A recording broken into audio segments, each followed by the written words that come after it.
வாக்குறுதிகளை நிறைவேற்றியதா திமுக அரசு அப்படின்னு கேட்டபோது மக்கள் சொன்னது 100% நிறைவேற்றிட்டாங்க சார். நீங்கள் வந்து டிஎம்கே கவர்மெண்ட் தான் ஒரு வார்த்தை பேசாதீங்க.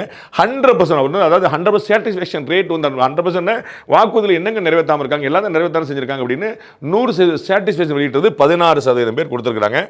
ஒன்றுமே செய்யலைங்க, சுத்தமாக செய்யலைங்க. கவர்மெண்ட் என்னங்க செஞ்சிருக்கு? 100% செய்யலைங்க, ஒன்றுமே செய்யலைங்க அப்படின்னு கம்ப்ளீட்டாக நெகட்டிவ் சென்ஸில் 32% மக்கள் தங்களுடைய அதிருப்தியை வெளிப்படுத்தியிருக்கிறாங்க. ஓரளவு பரவாயில்லங்க, நிறைய விஷயங்கள் செஞ்சுருக்காங்க. முழுசாக செய்யலன்னு சொல்ல முடியாது, முழுசாக செஞ்சுனா பரவாயில்லங்க ஏதோ செஞ்சுருக்காங்கன்னு ஒரு 52% சொல்லியிருக்காங்க. இந்த சர்வேவுடைய நியூட்ரலிட்டியை பார்க்கறதுக்கு இன்னொரு முக்கியமான விஷயம் இது பாருங்க. அதாவது கிட்டத்தட்ட 44% மக்கள் வந்து திமுகவுக்கு வாக்களிச்சவங்கள்ட்ட கேட்டிருந்தோம். அவங்க பார்த்தீங்கன்னா ஒன்றுமே செய்யலை அப்படின்னு 32% பேர் அவங்களே சேர்த்து வந்திருக்காங்க. 100% அப்படின்னு 16% பேர் இருக்காங்க. இந்த பாருங்க பாசிட்டிவா இந்த 100% இதையும் மட்டும் வச்சுட்டீங்கன்னு வச்சுக்கோங்களேன், கிட்டத்தட்ட 52 + 58 68% பேர் வந்து ஒரு பரவாயில்லங்கிற இடத்த பாருங்க. இந்த ஓரளவு அப்படிங்கிறத வந்து நீங்கள் ரெண்டு பக்கமும் நியூட்ரலாக எடுத்துக்கணும். நம்ம வந்து நெகட்டிவாக எடுத்துக்க வேண்டிய பாசிட்டிவாக எடுத்துக்கலாம், நியூட்ரலாக எடுத்துக்கலாம். அப்போ இந்த 52 + 68% பேர் பார்த்தீங்கன்னா அப்போ நிறைய திட்டங்கள் நிறைவேற்றப்பட்டிருக்கு, நமக்கு வந்து ஒன்றுமேலாம் செய்யாமல் இல்லை அப்படிங்கிறத நம்ம புரிஞ்சுக்கலாம். நம்ம வந்து இந்த பக்கம் 100% பாசிட்டிவ், ஓரளவு பாசிட்டிவ் அப்படிங்கிற வச்சுக்கலாம். ஸோ இந்த நெகட்டிவ் பார்த்தீங்கன்னா ஒன்றுமே செய்யலைங்க 32% தான் இருக்குது.